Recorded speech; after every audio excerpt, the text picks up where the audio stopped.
Why was everyone ignoring her at the briefing table?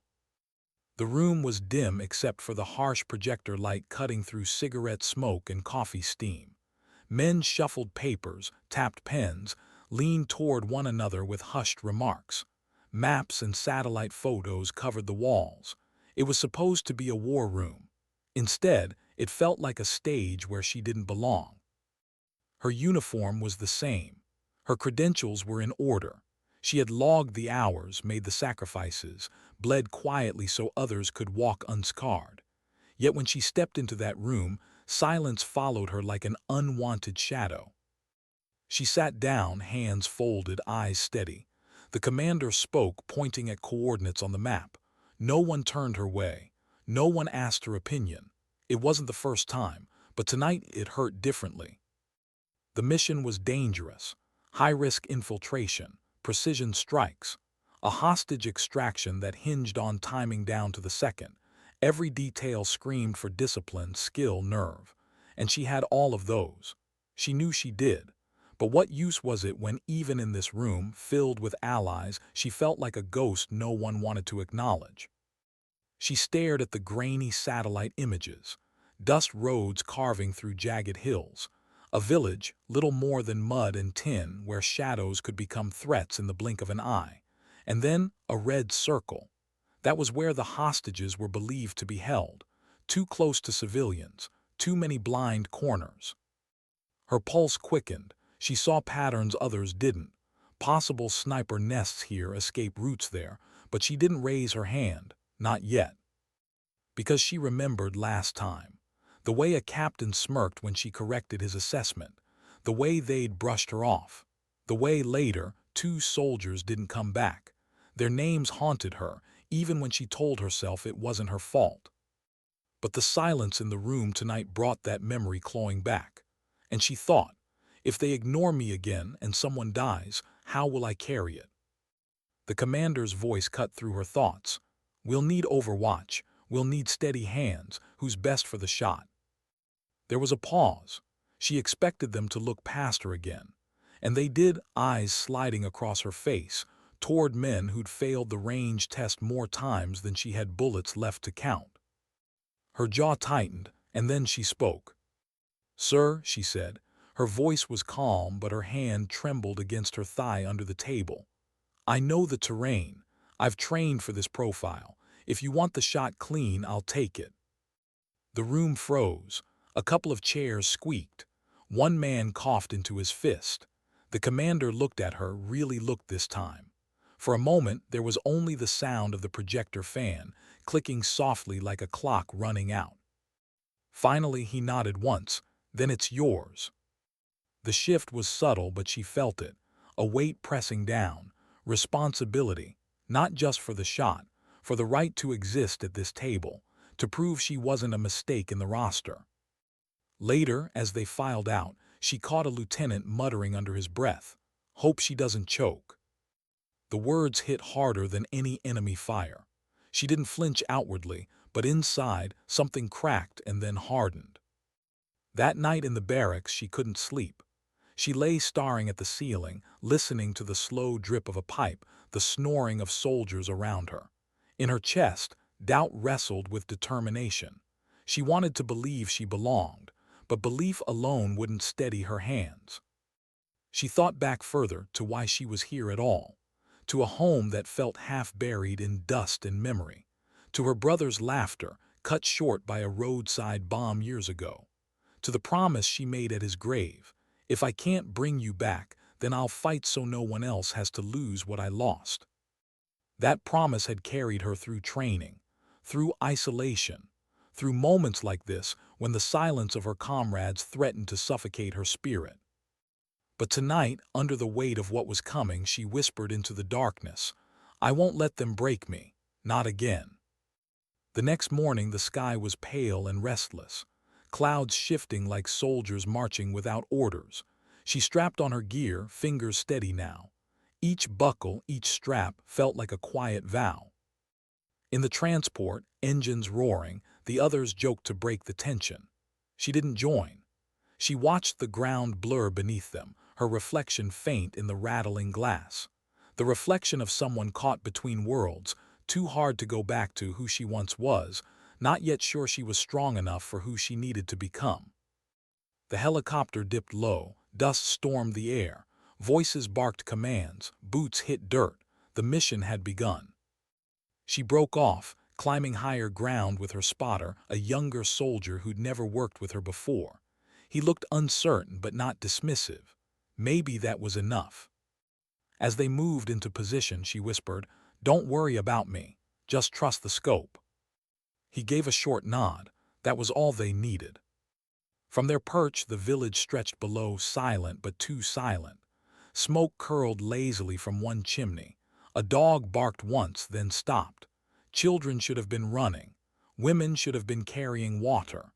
Instead, the streets felt like a stage before the curtain lifted. Her finger rested near the trigger, not on it. Her breath slowed. In the scope, shadows moved.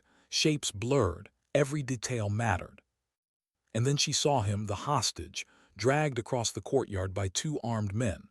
Alive but barely standing.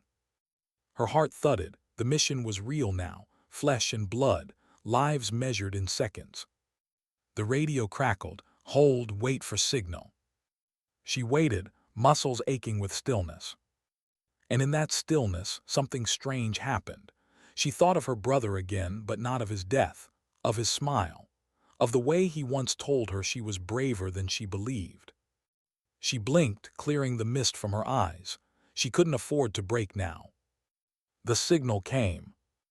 And in that breathless moment, she squeezed the trigger. The shot echoed across the valley, sharp and final. One guard dropped. Chaos erupted below. She shifted, lined up again, fired. Another threat fell. The team surged forward, moving for the hostage. Gunfire cracked, shouts tore the silence apart. But from her perch she was steady. Each shot was not just a bullet, it was a word, a sentence, part of a language only she could speak in this moment. The mission wasn't over, but something inside her shifted. For the first time in a long time, she felt not invisible, but necessary. Still, she knew the hardest part wasn't the shot. It was everything that came after. Because duty had a way of rebuilding what others tried to break. But the question was, would she survive long enough to see what it had rebuilt in her? She steadied her scope, but her pulse was racing faster than the crosshairs could follow. The first two shots had landed clean, too clean. For a second, she almost didn't trust it. She wanted to believe it wasn't luck, that it was discipline, years of practice, scars pressed into muscle memory. But doubt whispered anyway. The radio hissed in her ear. Voices barked orders. Somewhere below, boots pounded through sand and stone, the team rushing into fire. She couldn't join them, not physically, but her trigger finger was already there, carving space for them to breathe. She whispered under her breath, "Stay alive, stay alive." She wasn't sure if she meant the hostage, her team, or herself. The spotter beside her flinched as return fire cracked against the walls near their perch. Dust sprayed into the air, stinging their eyes. "They've seen us," he muttered. She didn't answer. She adjusted her scope, shifted, breathed. Another target lined up. Another squeeze. Another silence where a man had stood a second earlier. Her spotter stared at her wide-eyed. "You don't miss, do you?" She didn't respond to that either. It wasn't pride. It wasn't bravado. It was survival. Missing wasn't an option, not tonight, not with the weight already pressing her chest. Below, the hostage stumbled, dragged by one of the surviving guards toward the shadow of a building. She tracked the movement, finger brushing the trigger. But the guard kept the hostage close, body shielding vital angles. She couldn't take the shot. Not yet. And waiting was its own kind of torment. Her mind screamed, "If I don't act, we lose him. If I act and miss, we lose him anyway." She pulled her eye from the scope for just a moment. Dust and smoke smeared the village into a shifting blur. The wind picked up, carrying the metallic tang of gunfire. And beneath it all, she could almost smell the memory of another battlefield, one she'd tried to bury. Her brother's convoy, the radio static that turned into screams, her powerless hands gripping a rifle she never fired that day, the explosion lighting up the sky like a second sun. She blinked hard, forcing the memory down. Not now, not here. Eyes back on, she whispered to herself, almost a prayer. And when she looked again, she saw it, a sliver of space, a moment when the guard turned his head to shout. The hostage's shoulder dipped just enough. She fired. The guard fell. The hostage collapsed into the dirt, dazed but alive. The radio crackled. Move in, package secure. Her chest loosened for the first time all night, a breath she hadn't realized she'd been holding shuddered out. But the relief was short. From the corner of her scope, movement, 3 more men spilling out of a hidden doorway, weapons ready, eyes scanning. They weren't amateurs. Their formation was tight, deliberate. They were ready for this fight. 3 incoming, east side, she hissed into the radio. But the team below was already burdened, carrying the hostage, dragging him to cover. They couldn't pivot fast enough. It had to be her. Her hands were steady, but inside, panic clawed at her ribs. 3 shots, 3 lives, no room for error. And if she failed, it wouldn't just be her failure. It would be the death of men who hadn't trusted her to begin with. She exhaled. The world narrowed to a tunnel. 1 crack, drop. 2 crack, drop. 3 crack, and the 3rd man staggered, clutching his throat before falling. Silence. For half a second, the battlefield seemed to hold its breath. Her spotter's voice was barely above a whisper. Holy hell. She pulled back, cheek lifting from the stock. Her shoulders ached. Her eyes burned. But the mission, at least this piece of it, was shifting towards survival. Minutes dragged like hours until the last shots faded, until the team's radio calls confirmed exfil. The helicopter thundered in, blades chopping the smoke-stained air. She and her spotter descended from their perch, boots sliding on loose gravel, adrenaline still tearing through her veins. The team was already loading the hostage, medics shouting for space. Blood smeared his shirt, but he was alive, breathing. When she approached, no one ignored her this time. No smirks, no muttered doubts. Instead, silence followed her again, but a different kind, one thick with recognition. The commander caught her eye. His nod was small, almost imperceptible, but it was there. And it landed heavier than any metal. On the flight back, she sat apart, staring out the open door of the helicopter as the night wind clawed at her face. The others talked, laughed with the raw relief of men who'd cheated death again. She didn't join them. She couldn't. Because underneath the success, something else lingered. The voice of the lieutenant still muttering in her head, hope she doesn't choke. The way she had almost hesitated on the shot. The way her brother's memory still rose like smoke when she least expected it. For all the mission's victory, she couldn't escape the feeling she was still fractured. That maybe tonight wasn't proof she was whole, only proof she could hold herself together just long enough. She pressed her forehead against the cold metal frame of the door, eyes stinging against the rushing wind. A thought whispered through her. If they knew how close I came to breaking, would they still trust me? But she didn't speak it aloud. Back at base, debrief was clinical. Coordinates, times, bullet counts. They spoke of efficiency, not emotion. No one asked her what she felt when her finger curled around the trigger. No one cared what ghosts haunted her scope. That night, sleep eluded her again. She lay awake, listening to the barracks creak with the shifting weight of men rolling in dreams. Her heart beat heavy, slow, as though reminding her she was still here. And then a quiet knock. She sat up tense. The door opened a fraction. The commander stepped inside. For a moment they said nothing. The silence was almost unbearable. Finally he spoke, "Good work today." Her throat tightened. "Just doing my job, sir." He studied her as though trying to read what she wouldn't say. His voice softened. Sometimes the job asks more than it should. Her chest ached. She wanted to ask, how do you carry it? How do you keep going when it feels like the weight might crush you? But the words caught. Instead, she nodded once. He nodded back, then left. When the door shut, she sat in the dark, staring at her trembling hands. The mission had ended. The hostage was alive. The team was safe. But inside, something was still unfinished. Because duty had saved her tonight. Duty had rebuilt the cracks just enough to stand. But she knew this wasn't the last test, and the next one might demand more than she had left to give. Why did the silence feel heavier than the gunfire? Days had passed since the mission, but the base seemed frozen in that in-between space where life pretends to be normal. Soldiers played cards in the mess hall. Laughter echoed down the halls. Music hummed faintly from a cheap speaker somewhere. But beneath it all, she felt a stillness that didn't belong. She sat alone at a corner table, hands wrapped around a tin cup of coffee gone cold. No one mocked her now. No one dismissed her. Yet the absence of ridicule wasn't comfort. It was distance. The kind that made her feel less like one of them and more like something they didn't quite know how to face. A man passed, tray rattling with silverware. He gave her a nod, polite, restrained. That was worse somehow. They respected her now, maybe, but respect was colder than belonging. She stared at her reflection in the black surface of the coffee. Her own eyes stared back, ringed with sleepless shadows.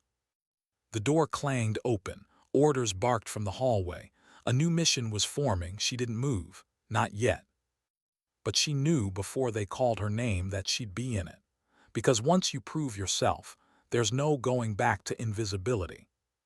The briefing room was crowded again. Maps scattered, pins marking unknowns. She slid into a chair, her face a mask. The commander's eyes found hers just for a second, not to question, to confirm. The target this time wasn't just a hostage retrieval. It was an ambush waiting to happen. Intelligence said insurgents were funneling weapons through a canyon pass, a choke point that could decide the next month of fighting.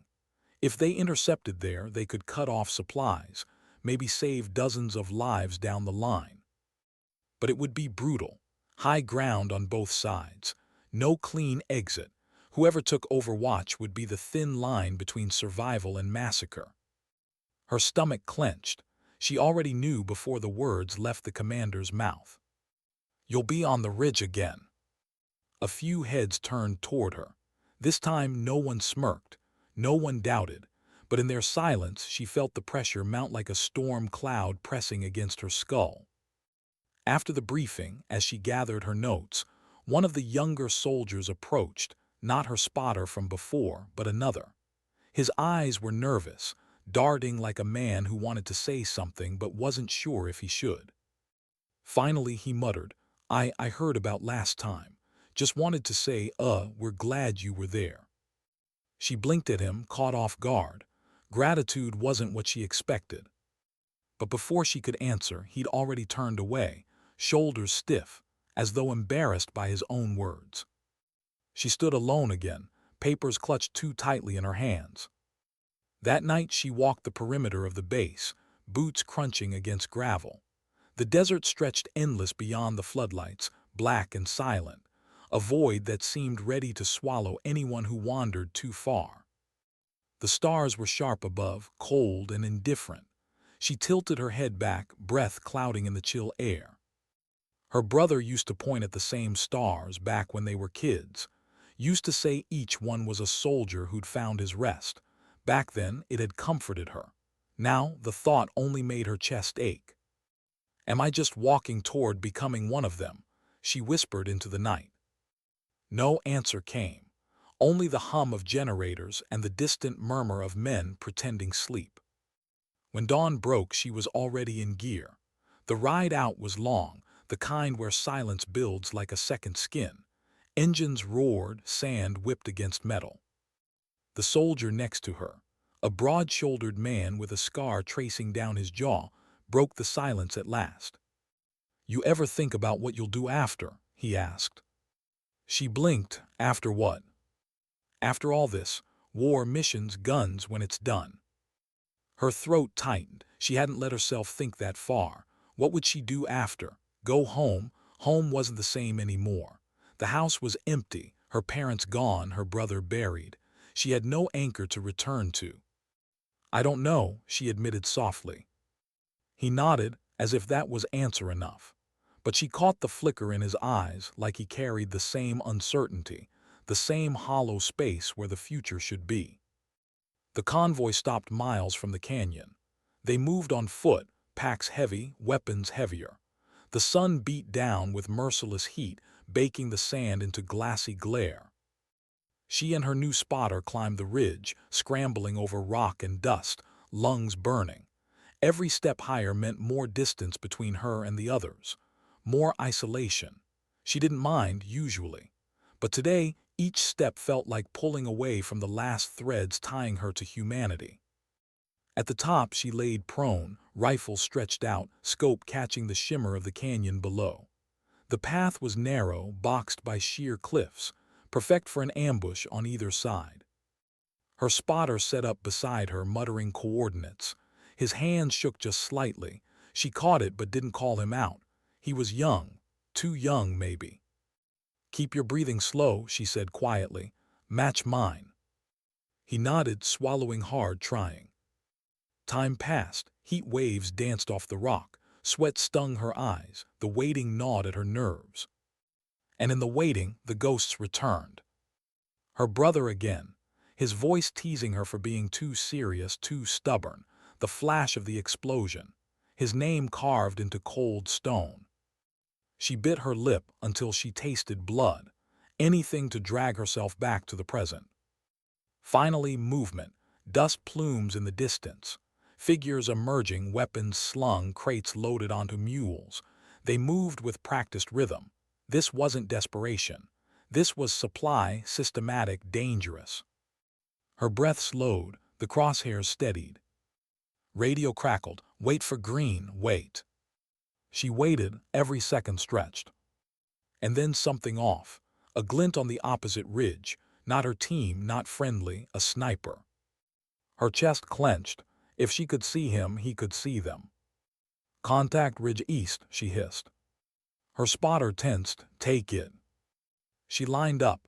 The man was patient, steady. He knew the game. A sniper duel wasn't about speed. It was about nerves, who broke first. Her finger hovered on the trigger, but doubt gnawed. What if I miss? What if I fail and my team dies before me? Her brother's voice in her head. "You're braver than you believe." She exhaled. The crack split the air. Through the scope, the figure fell back, rifle clattering against stone. But no time to breathe. More movement. Another sniper. Another shadow lifting his weapon. This time she didn't hesitate. Crack, silence. Her spotter's voice shook. How do you do that?" She didn't answer, because the truth was, she wasn't sure how much longer she could. Each shot felt like stitching herself together with threads that were fraying faster every day. Below, the convoy stumbled, panic setting in as the firefight erupted. Her team moved, closing the trap. She fired again, and again, until the canyon echoed with chaos, smoke rising like a funeral pyre against the desert sun. When it was over, the air stank of cordite and dust. Bodies littered the pass. The team secured crates, voices sharp with adrenaline. She pulled back from the scope, eyes burning, shoulders screaming with fatigue. Her spotter stared at her, awe and fear tangled in his expression. She looked away, throat tight. Because beneath the victory, beneath the survival, she felt the truth pressing in. Each shot wasn't making her stronger. It was hollowing her out. And she wondered, how much of herself would be left when the war was done with her? Why did the quiet feel more dangerous than the gunfire? They were back at base, but it didn't feel like safety. The canyon ambush had ended in victory on paper, weapons seized, casualties minimal. Command was satisfied, but she couldn't shake the silence that followed her like an echo. Her spotter from the ridge had looked at her with wide, haunted eyes on the ride back. He hadn't spoken a word since. She caught him once in the mess hall, staring at his food tray as though the rations might turn into bodies. He was young, And she'd seen that look before, the look of a soldier realizing the war wasn't just out there, but inside him now. She wanted to say something, to tell him it wasn't his fault, that the silence would pass, but the words stuck, because she wasn't sure it ever really did. Nights blurred. Sleep came in fragments, broken by the snap of gunfire in her dreams. Each morning she rose before dawn, lacing boots, walking the perimeter, as if she could outpace what was hollowing her from within. Then came the briefing that pulled her deeper than she was ready for. Satellite images, a compound on the outskirts of a village, suspected high-value target, intel thin, risk high. They needed eyes on, a forward unit to confirm before sending in the strike team. Her name was called again. No hesitation this time. It wasn't a request, it was an expectation. She nodded, mask steady, but inside something coiled, tighter, tighter. The transport hummed with nervous energy. Soldiers joked too loud, their laughter brittle. She sat apart, fingers brushing the edge of her rifle stock, familiar, comforting. Yet lately it felt less like a tool and more like a tether. Without it, who was she? The jeep dropped them miles from the target. They moved on foot, dust kicking up beneath boots, heat pressing down like a weight. The sun crawled toward the horizon, shadows lengthening into jagged teeth across the land. She led a small unit this time, 3 others, one of them Corporal Harris, the broad-shouldered soldier who'd asked her what she'd do after. His presence was grounding somehow. His silence wasn't judgment, it was shared. They reached the outskirts as night bled across the sky. The compound loomed, walls cracked, a rusted gate yawning open like a mouth waiting to swallow them whole. "Too quiet," Harris muttered. She agreed. Villages at dusk usually hummed with life, children's voices, cooking fires, dogs barking. Here nothing, not even a lantern glow. They advanced, steps cautious, breath shallow. She raised her fist, signaling a halt. Her scope swept the windows. Empty, but emptiness had a way of being deceiving. She whispered into comms, no movement, holding. Static, then the commander's voice. Copy, proceed with caution, confirm target.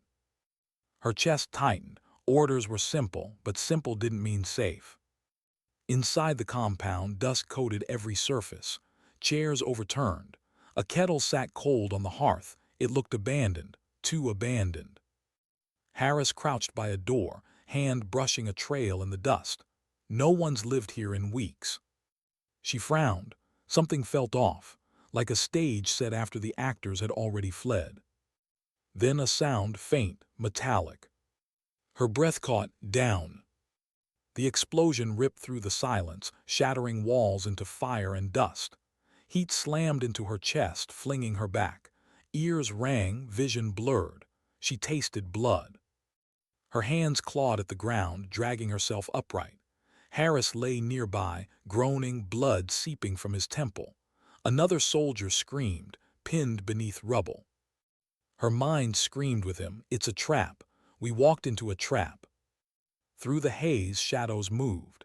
Insurgents pouring in from hidden tunnels, rifles raised, shouts cutting through the ringing in her ears. Her hands found her weapon. She fired blind at first, then steady, pulling Harris behind a broken wall. The pinned soldier's screams grew sharper. She wanted to crawl to him, drag him out. But the fire was too close, bullets stitching the dirt around him. His eyes found hers, wide, pleading. She froze.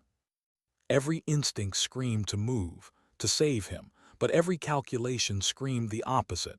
One step into that fire and she'd join him in the dirt. Then Harris would die too. Then all of them. Her throat closed. And then silence. The pinned soldier's screams cut off, sudden, final. Her stomach heaved. She forced the bile down, forced her hands steady, forced her scope up again. She shot, and shot, and shot. Each crack of the rifle was less about survival, more about drowning out the silence where her comrade's voice had been. By the time reinforcements arrived, the compound was fire and ruin. The insurgents scattered into the night. She sat against the broken wall, rifle slack in her lap, chest heaving. Harris leaned beside her, face bloodied but alive. He didn't speak, neither did she. There was nothing left to say. Back at base, the report was clean. Ambush survived, 2 wounded, 1 KIA. But reports didn't carry the sound of a dying man's voice echoing in your skull. In the barracks, she sat on her bunk, hands trembling. She pressed her palms together hard, as if she could squeeze the memory away. But the question came anyway, sharp and cruel. Did I let him die? Or did I save the others by not moving? Duty whispered one answer. Conscience whispered another. Neither gave her peace. That night Harris sat across from her, a bandage wrapped around his head. His eyes were heavy but steady. "You did what you had to," he said quietly. Her jaw tightened. "He screamed for me. And if you went, we'd both be gone, all of us. You know that." She looked away. His words were logic, but logic didn't quiet the ache in her chest. Hours later, when the barracks finally slept, she slipped outside. The desert was cold, stars brutal above. She dropped to her knees in the sand, fists clenched. Her voice cracked into the emptiness. "I can't carry this alone." The wind answered, dry and indifferent. Tears streaked her dirt-stained cheeks. She hated them, hated the weakness, hated that the war demanded steel and all she had left felt like broken glass. But still, she whispered the promise again, the one at her brother's grave. "If I can't bring you back, I'll fight so no one else has to lose what I lost." The words trembled, but they were still words. And sometimes, words were all that held a soul together. How many times could a soldier survive before survival itself became a wound? The compound ambush left her body intact, but inside, fractures spread like cracks in glass. She could still fight. She could still aim, breathe, squeeze the trigger. But the silence after that was where the real war lived. Back at the forward operating base, reports had been filed. Numbers written, names reduced to acronyms. 1 KIA. A phrase so sterile it almost sounded merciful, but in her head it was still the scream cut short. She sat in the debriefing room, the fluorescent light humming overhead. The commander's gaze sharp across the table. "You froze," he said flatly. Her jaw clenched. "I returned fire, held position, pulled Harris out." "You froze when Mitchell called for help," the commander cut her off, voice like gravel. "Don't lie to me, soldier. Every man in that unit saw it." The air thickened. She forced her voice steady. "If I moved into that kill zone, I would have been down.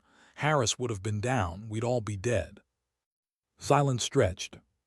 Finally, the commander leaned back, eyes narrowing.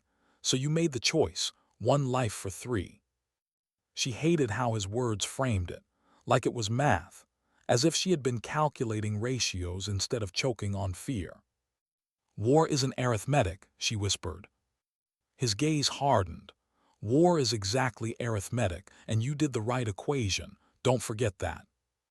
But walking out of that room, she felt no absolution, only the weight of being told she was right when everything inside her screamed wrong. Her reputation began a shift after that. Among the younger recruits, whispers followed her. Some said she was cold, the sniper who let her comrade die. Others said she was iron, the one who survived when she shouldn't have. Neither version felt like her. Harris never joined the whispers. He stayed close, a shadow at her shoulder. Sometimes that silence felt like protection, other times like pity. At night she cleaned her rifle longer than necessary, the repetition numbing. She thought of Mitchell's eyes, the sound of rubble shifting, the echo that would not fade. Sleep became a thief. Dreams turned battlefield. In them she ran into the fire, reached him, dragged him free, only to feel the explosion tear them both apart. She woke gasping, sheets damp, heart pounding. One dawn, Harris found her outside the wire, kneeling in the dust, eyes on the horizon. "You're burning yourself out," he said quietly. She didn't look at him. "Better me than someone else." "That's not how this works." Her voice cracked before she could stop it. "Then tell me how it works, Harris. Tell me how to live with it." He had no answer, only the steady weight of his hand on her shoulder before he walked away. The next assignment came too soon. A recon into the mountains, suspected supply cache. Small team again. She was on the roster. This time she almost refused. Almost. The word burned her tongue but never left her mouth. Because what was she, if not a soldier? The climb was brutal, jagged slopes, air thinning, dust choking every breath. Each step scraped raw the doubts she tried to bury. She pushed forward anyway, boots cutting into rock, rifle biting into her shoulder. By nightfall, they reached a ridge overlooking the valley. Through her scope, she spotted movement. Crates stacked in a cave, guards posted, rifles slung casual. She relayed the intel, steady voice, masking the storm inside. Then a flicker of movement at the cave mouth. A boy, no older than 12, barefoot, carrying a tin cup. He moved between the fighters like a shadow, unnoticed. Her chest tightened. The commander's voice crackled in her ear. "Target confirmed. Hold position. Await strike team." Her finger twitched on the trigger. The order was clear. Hold. But the sight of that boy, small, fragile, caught in a world too violent, cut deeper than any wound. Memories surged. Her brother, 10 years old, chasing her through the alleys of their old neighborhood. His laugh sharp and wild. His grave silent and still. The valley blurred. For a heartbeat she couldn't breathe, couldn't see, couldn't fight. Her spotter's voice broke through. "You good?" She blinked hard, focused, nodded. But inside the truth screamed, "No, I'm not good. I haven't been good for a long time." The mission ended clean. Strike team neutralized the cache, secured the site. On paper, flawless. But back at base, she sat alone, helmet on the ground, head in her hands. The commander entered, boots heavy on the concrete. "You're slipping," he said quietly. She didn't answer. He crouched, eyes searching hers. "You think I don't see it? The cracks. I've seen men like you before. Fighters who burn so hot they don't realize they're on fire until nothing's left but ash." Her throat tightened. "Then pull me out before I burn." He shook his head. "That's not how it works. You don't get to walk away, not yet." "Why?" The word tore out of her. "Because men like Harris need someone who won't break. Because missions need someone who'll make the hard calls. Because whether you believe it or not, you're the reason half this unit is still alive." She hated him for saying it, hated the truth in his words. When he left, the silence closed in again. But this time, she didn't fight the tears when they came. She let them fall, hot and unrelenting, until there was nothing left. That night she found Harris by the fire pit, staring into the embers. "Mitchell's gone," she said, voice hollow. "And no matter what anyone tells me, it's my fault." Harris didn't look away from the fire. "You think carrying that guilt makes you noble, but it's just killing you. Maybe that's what I deserve." He turned then, eyes sharp. "And what about the rest of us? You think we can afford to lose you too? You're not the only one fighting ghosts, Vasquez. The rest of us, we need you here, not buried under what you couldn't change." The words hit harder than bullets. For the first time, she realized survival wasn't just about pulling the trigger. It was about staying human long enough to keep fighting. She sat beside him, silence stretching, fire crackling between them. And for the first time in weeks, the silence didn't feel like an enemy. It felt almost like a truce. Why did they put her in charge, when half the unit didn't even trust her? The orders came down without warning. A new mission, a mixed team, and her name not as sniper, not as silent shadow, but as lead. She had stared at the paper in disbelief, hands trembling despite the mask of discipline. Her first instinct was to reject it, but rejection was weakness. Rejection was quitting, and quitting was something they would use against her forever. So she said nothing, she nodded, she accepted. But inside the silence screamed. The recruits gathered in the hangar, packs heavy, rifles slung. some of them barely shaving, some already hardened from skirmishes she'd never seen. Their eyes tracked her as she walked in, the weight of command suddenly a physical thing pressing on her shoulders. No one saluted, not at first. Finally, Harris stepped forward, voice steady. "Commander said you're lead on this op, so what's the plan, Vasquez?"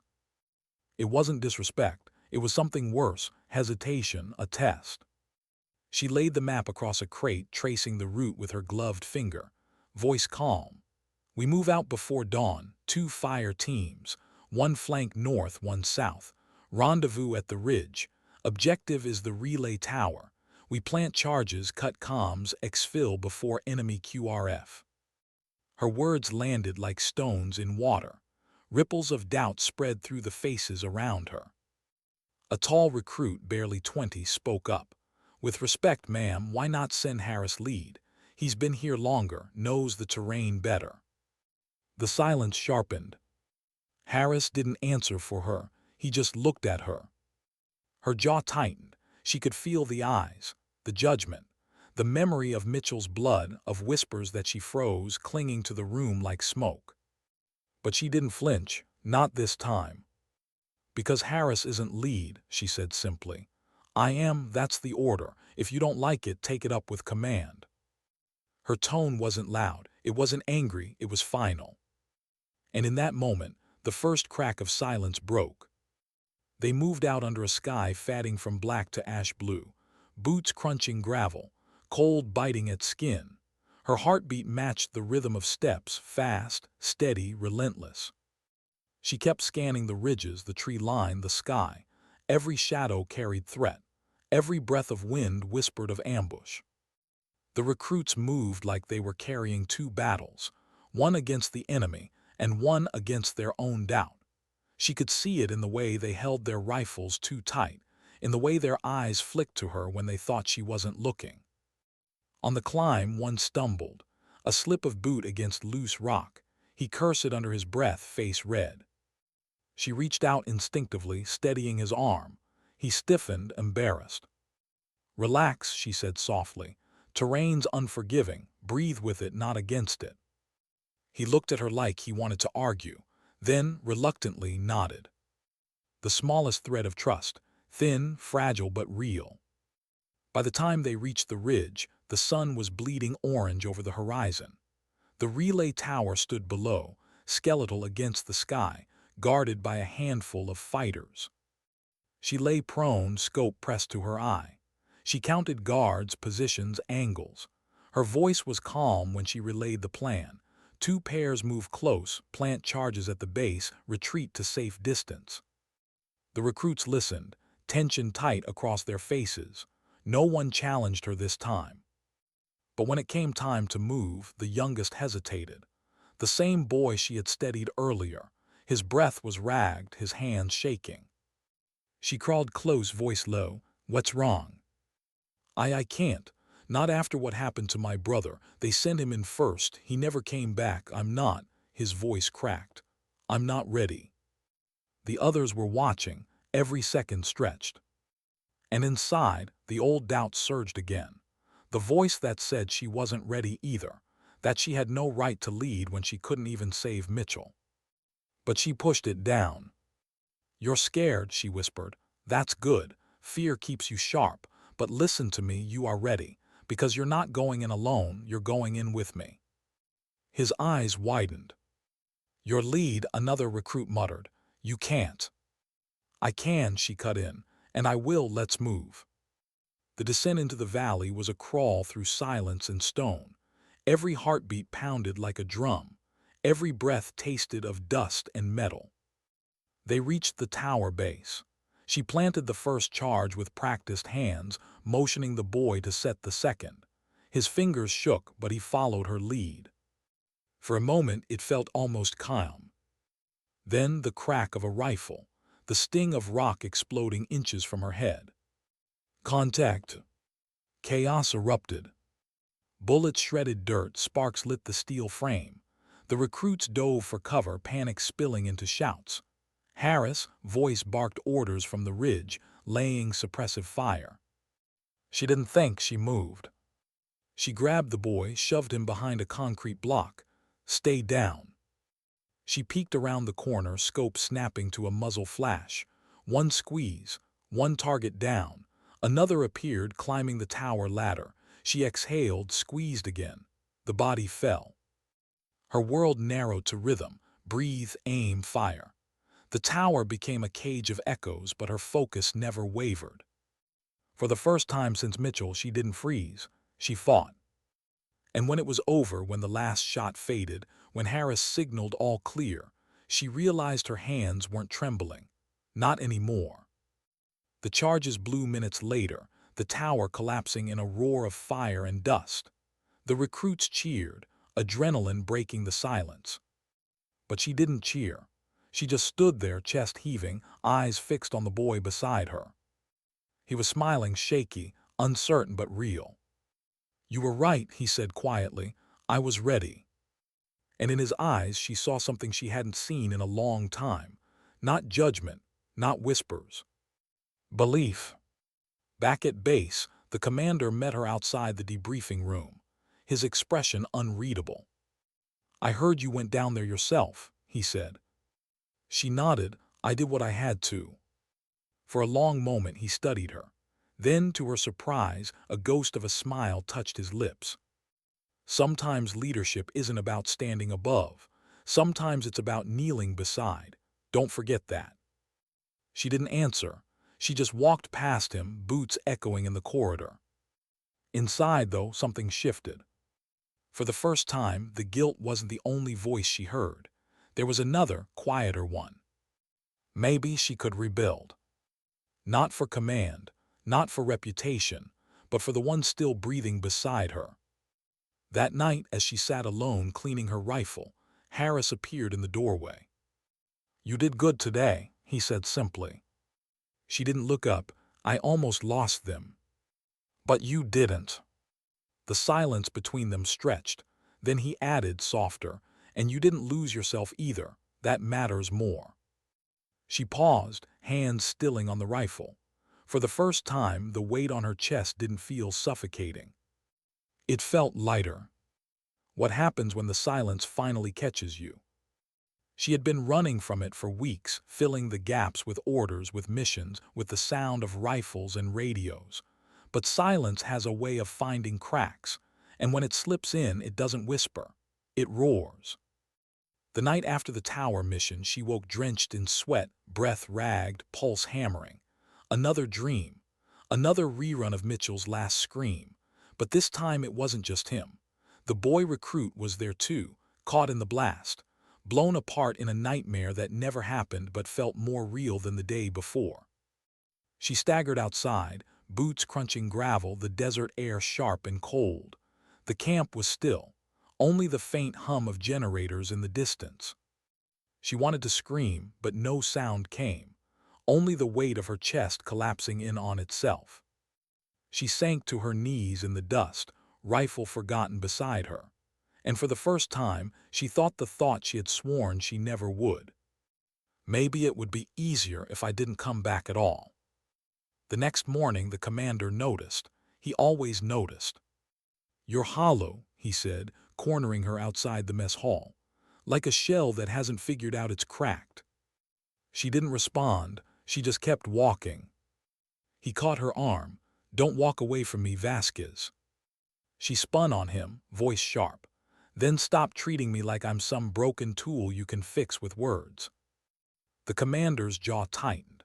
"You think you're the only one carrying ghosts. You think every soldier out there doesn't wake up at night with blood on their hands that won't wash off. You're not special. You're just drowning because you won't let anyone else swim beside you." The words landed harder than any bullet, because they were true. She broke away from him, retreating to the shadows of the barracks, but his voice stayed with her. Not cruel, not dismissive, just unflinchingly honest. And it terrified her. Harris found her later, alone, rifle across her knees, staring at nothing. "You're going to get yourself killed like this," he said. She shook her head. "No, I'll get everyone else killed, that's the difference." "You don't believe that." Her throat closed, she whispered anyway, I do. Harris crouched beside her. Do you remember that night we thought we wouldn't make it back, when the convoy got hit? She nodded faintly. You dragged me out of that fire, he said. I couldn't move. My leg was gone. You carried me on your back. I remember thinking she's going to break under my weight, but you didn't. You carried me the whole damn way, not because you had to, but because you couldn't leave me. His voice cracked. So don't tell me you'll get us killed, because the only reason I'm standing here is you. She blinked hard, fighting the sting in her eyes. It should have helped. It should have felt like absolution, but instead it only deepened the fracture. Because she couldn't carry everyone. Not Mitchell, not her brother, not the ghosts that grew heavier with every mission. The breaking point came 3 days later. A new op, small again, always small. A convoy intercept this time, enemy supply trucks expected to cut across a canyon road. Quick in, quick out. Simple on paper. But she couldn't breathe. As the recruits checked weapons and loaded packs, her chest tightened, hands clammy, heart racing out of rhythm. She heard herself saying the words before she could stop them. I can't do this. The room froze. What? Harris asked quietly. She shook her head, backing away from the table. I can't lead this, I can't even, her breath caught. I can't. Whispers started instantly, the same ones she'd feared since Mitchell, only now they weren't whispers, they were faces. The commander stepped forward. Vasquez, step outside. She did, but her legs felt hollow. Once the door shut behind them, she broke. I'm done, she said, voice raw. You were right, I'm cracked, I'm hollow. I can't keep pretending I'm something I'm not. I don't care if you strip me of my rank or bury me in some file-marked failure. I don't care anymore. I can't. For a long time, the commander said nothing. He just looked at her, the weight of years etched in his face. Finally, he spoke. You think strength is never breaking. You think it's about carrying everything alone until you collapse. That's not strength, Vasquez. That's suicide. She stared at him, breathing hard, tears streaking her face before she even realized they had fallen. His voice softened. Strength is breaking and then choosing to stand anyway, even if your legs shake, even if your voice cracks. That's the only strength that matters. Her throat burned. What if I can't stand? Then we stand with you, he said. But don't rob us of that chance. Don't rob yourself. She didn't answer, couldn't. But that night she found herself outside again, staring at the desert sky. The stars spread endless, silent, indifferent, and for once she didn't feel small beneath them. She felt human. Her hands still shook, her chest still ached. The ghosts didn't vanish, but for the first time she let the silence sit beside her instead of fighting it. And in that fragile stillness something new stirred, not peace, not yet, but the first faint spark of resolve. When dawn came, she stood with her unit, boots laced, rifle strapped, eyes steady. She didn't feel ready, she didn't feel healed. But she was still here. And for now, that was enough. Why did the final mission feel less like orders and more like fate? The briefing was short, too short. An enemy stronghold dug into the cliffs, reinforced, hardened. Inside, a comms array that controlled half the valley. If it stood, more ambushes, more convoys lost, more names written into sterile reports. It had to fall. Her unit was chosen, not because they were the strongest, but because they were expendable enough. She read the map in silence, the terrain lines cutting across her mind like scars. The commander's voice was calm. This is no clean op, high risk, high chance you won't all come back. Vasquez, he paused, it's yours. Her chest tightened. The weight was back, the ghost stirred, Mitchell's eyes, her brother's laugh, the boy recruit's trembling hands. But beneath it all, something else stirred too. A quiet thread woven from Harris' words, from the commander's honesty, from the recruit's fragile belief. She nodded, we'll get it done. They moved before dawn. The desert was a frozen ocean, every ridge a wave of stone. Boots pressed silence into dust, rifles slung low, hearts carrying too much. She led from the front, but not above. Every so often she looked back, meeting eyes, giving the smallest nods, little anchors of trust.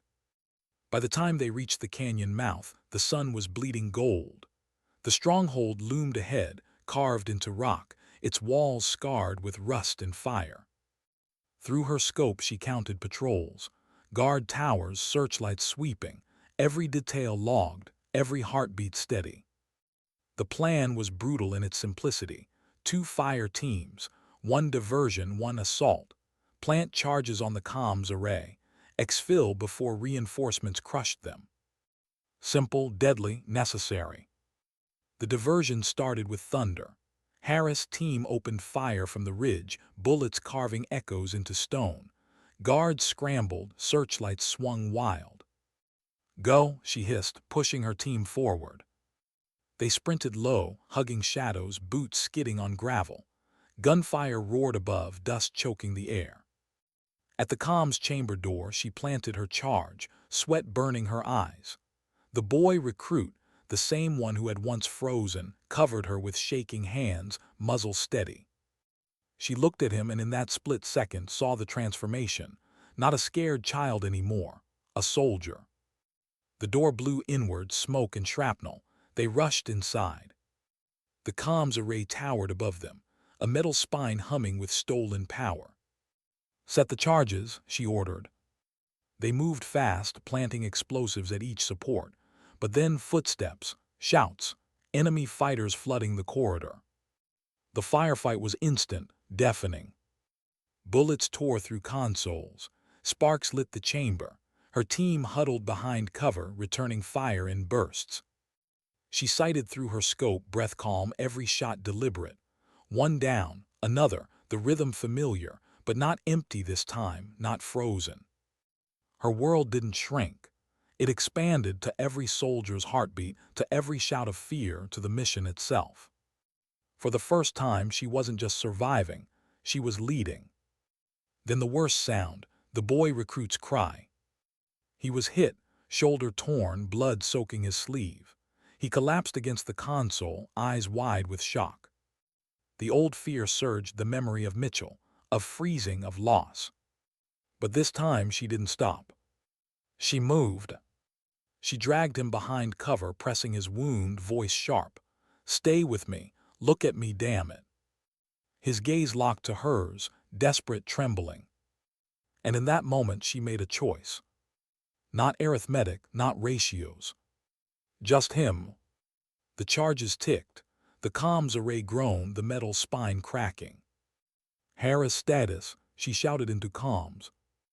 "Pinned down, reinforcements coming from the ridge," his voice strained. They were out of time. She scanned the chamber, brain firing faster than bullets, only one way. She grabbed the detonator, her team's eyes widened. "Vasquez." "Go," she ordered, "get him out." The boy's lips parted. "Don't."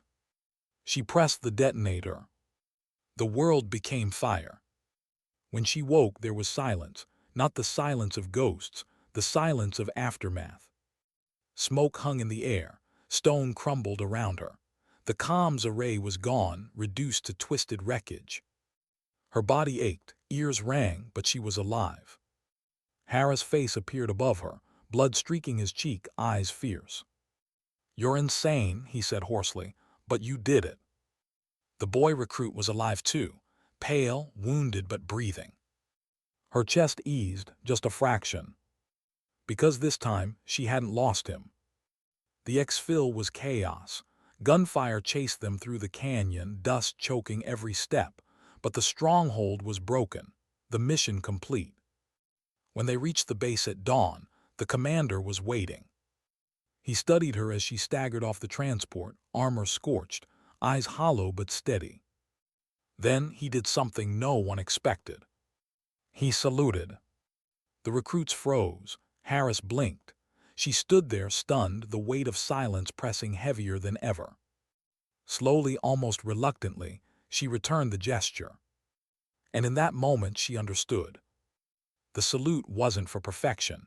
It wasn't for being unbroken. It was for standing, even when broken. That night she sat alone again, rifle across her knees, desert stretching endless. The ghosts were still there. They always would be. But they didn't feel like enemies anymore. They felt like reminders. Reminders of what she'd lost, and of what she refused to lose again. The silence wrapped around her, not crushing, not roaring, just still. And in that stillness, she finally felt it. Not peace, not yet. But dignity. Because sometimes dignity doesn't speak. It simply acts.